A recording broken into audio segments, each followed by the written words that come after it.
गेल्या अनेक वर्षापासून आपण आपल्या सेंटरमध्ये अनेक प्रकारच्या अगदी अवघड आजारांवरती सुद्धा खूप छान पद्धतीने यश मिळवलेलं आहे.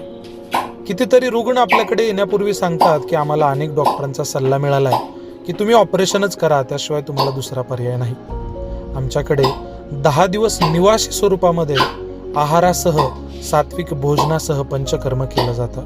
परंतु फक्त पंचकर्म क्रिया न करता त्यासोबतच आम्ही आधुनिक पद्धतीच्या काही मशीनचा सुद्धा वापर करत असतो. अनेक प्रकारच्या मणक्यामध्ये ज्या नस दबलेल्या असतात, ज्याला आपण सायटिका नर्व्ह बल्जिंग सुद्धा म्हणतो, तर त्या आजारामध्ये सुद्धा खूप छान पद्धतीने आपल्याकडे उपचार होतो.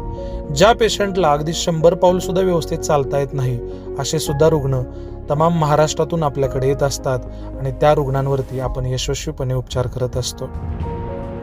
पंचकर्म क्रिया करत असताना आमच्याकडे वेगवेगळ्या फिजिओथेरपी होतात, जसं की कायरोप्रॅक्टिक थेरपी असेल किंवा आमच्याकडे कटिबसते असेल किंवा मन्याबसते असेल. मसाज थेरपीमध्ये आम्ही स्वेदन चिकित्सा असेल, वेगवेगळ्या पद्धतीने शरीराच्या आजारानुसार त्यांच्यावरती वेगवेगळ्या पद्धतीने तेलाचा उपयोग केला जातो. त्याचबरोबर शिरोधारा केली जाते.